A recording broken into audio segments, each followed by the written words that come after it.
Aujourd'hui je vous parle de Proton qui sponsorise cette vidéo.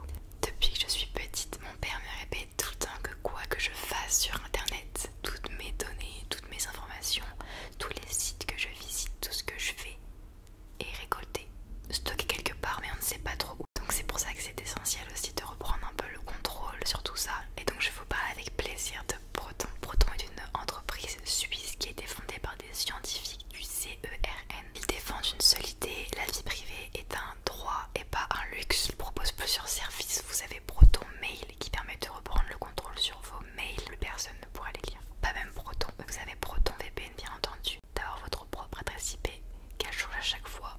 Le principe d'un VPN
d'esprit.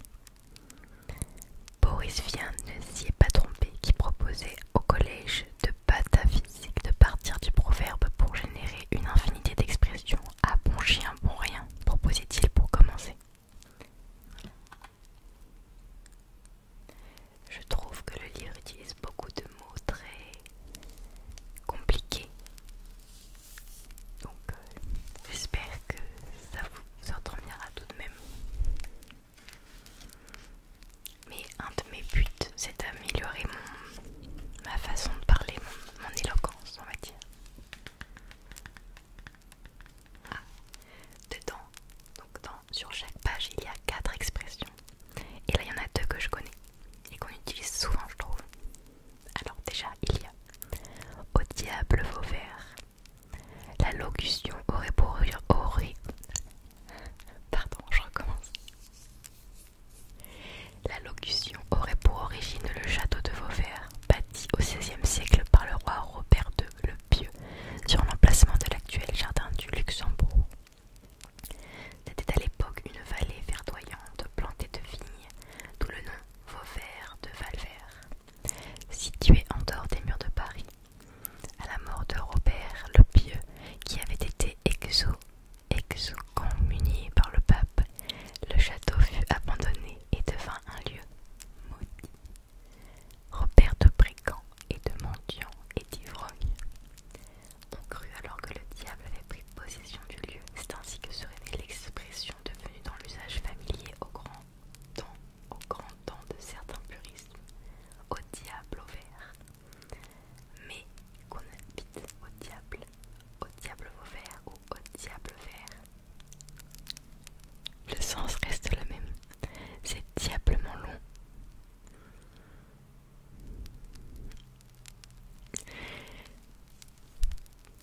Je n'ai pas tout compris sur celle-ci.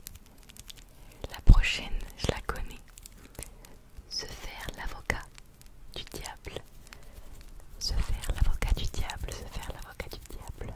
Mon père avait déjà utilisé cette expression parce que ma soeur me défendait tout le temps quand je faisais une bêtise ou quelque chose comme ça. Elle me défendait auprès de mon père. Et il disait, t'arrêtes de faire l'avocat du diable, toi. Voilà. L'expression est issue d'une procédure, toujours en vigueur d'ailleurs, dans les procès en béatification ou en canonisation. Ça par exemple, je ne connais pas ce mot. L'avocat du diable était le nom familier donné au promoteur de la foi, dont la mission est de ne rien laisser dans l'ombre de la vie du candidat, y compris tout ce qui pourrait lui être défavorable. Aujourd'hui, il désigne toute personne se risquant à prendre le parti d'une cause peu digne d'être défendue, y compris dans une simple discussion par provocation ou pour la faire sortir de ses ornières. D'accord. Donc mon père l'utilisait dans le bon contexte. Être soupe au lait. Être soupe au lait. Je ne connais pas. Est-ce être indolent ou mièvre, le lait pouvant suggérer la mollesse ou le manque de saveur? Est-ce être enfantin? Datant du XIXe siècle, l'expression s'emporter comme une soupe au lait évoque en réalité la colère qui bout et finit par déborder. Bien que se fâchant facilement, la personne soupe au lait surprend toujours sa victime qui aurait dû mieux la surveiller. Mais une fois la crise passée et en restant dans la métaphore culinaire, la colère peut aussi retomber comme un soufflet. Être au chocolat, ça je connaissais. Est-ce être colère? Est-ce être vilain? Cette expression signifie en réalité être dupé et vient probablement de l'argot des joueurs de Ponto. Je ne connais pas ce jeu, dont la filouterie consistait à mélanger très rapidement 3 cartes retournées. La victime était appelée le chocolat, devant deviner la place de celle sur laquelle elle avait préalablement misé. Faire le chocolat signifiait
César se préparant à franchir avec son armée le Rubicon. En traversant avec son armée cette rivière, aujourd'hui en Émilie-Romagne, c'est la rivière qui séparait l'Italie de la Gaule cisalpine. Il contrevenait à la loi qui ordonnait à tout général entrant en Italie par le nord de licencier ses troupes avant de passer cette rivière. Ceci déclencha la guerre civile. Alea jacta est s'emploie quand on prend une décision hardie et importante, irrévocable et irréversible après avoir longtemps hésité. L'expression franchir le Rubicon s'utilise aussi avec le même sens. Autre expression que je ne connais pas d'ailleurs, franchir le Rubicon. Je le dirai maintenant. Oulala, nous allons franchir le Rubicon.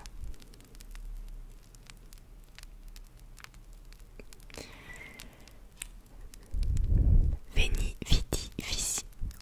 Ou alors, je ne sais plus, j'ai fait du latin mais je ne sais plus si le V se prononce comme en espagnol.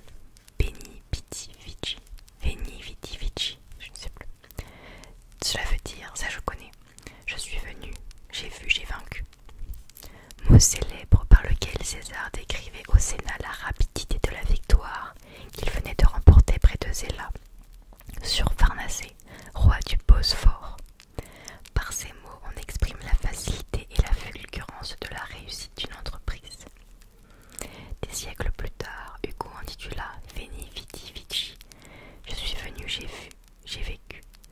Un poignant poème des Contemplations en 1856, où il exprima sa lassitude de vivre après la mort de sa fille Léopoldine par noyade dans la Seine en 1843.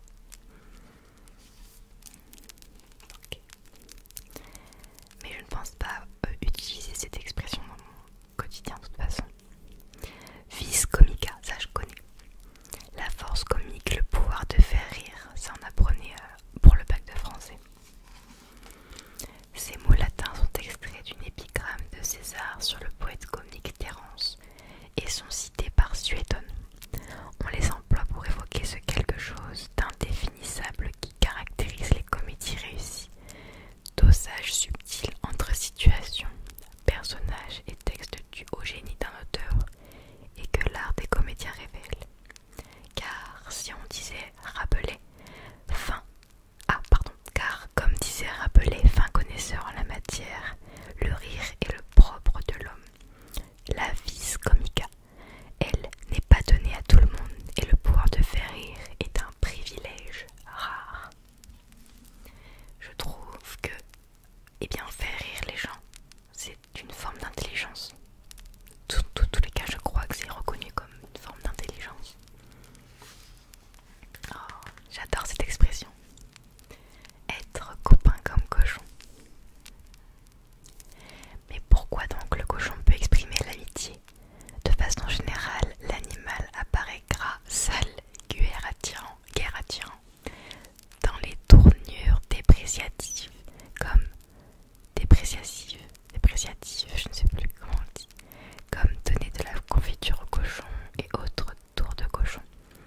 Remontant au XVIe siècle, l'expression s'explique mieux si on le rapporte au terme sauson, du latin socius, utilisé en français médiéval pour désigner un camarade, un ami, un associé. L'intrigante expression serait donc moins une antiphrase qu'un glissement phonétique. Et le mot serait transformé d'abord dans le jargon parisien en cochon avant de prendre sa forme moderne. Non, pardon. Le mot serait transformé d'abord dans le jargon parisien en chochon avant de prendre sa forme moderne, cochon. Parce que avant, le français, on le prononçait différemment. Mais ça, je l'ai appris en collège peut-être, que par exemple, tous les rois, etc., ils parlaient avec le vieux français. Et jamais de ma vie, je me suis dit, oui, le français a évolué. Pour moi, quand j'étais petite, c'est le roi Louis XIV, il parlait comme moi. Mais pas du tout. Le français, il a évolué. Et oui, parce que bon,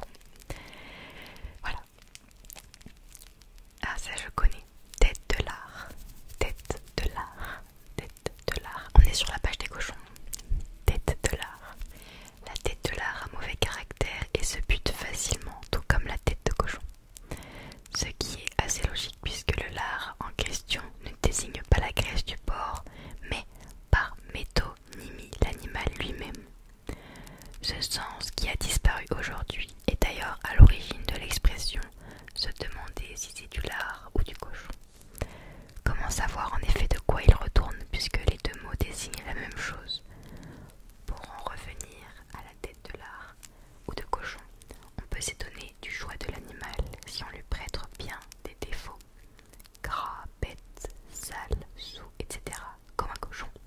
Il n'est pas spécialement réputé pour son entêtement, à la différence de la mule et de la tête de mule. Je connais aussi tête de mule. Alors celle-là, prendre des vessies pour des lanternes.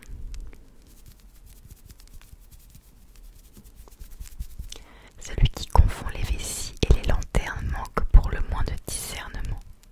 L'erreur en réalité serait moins grossière qu'il n'y paraît, si l'on en croit une première explication.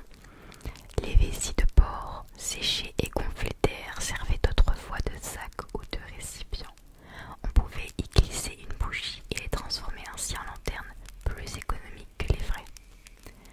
Prendre les vessies pour des lanternes, prendre des vessies pour des lanternes, consisterait en ce cas à confondre des choses qui se ressemblent mais ne se valent pas.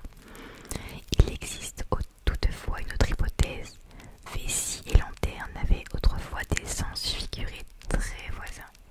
Les vessies étaient des choses sans valeur, les lanternes des propos futiles, des fadaises. Prendre les unes pour les autres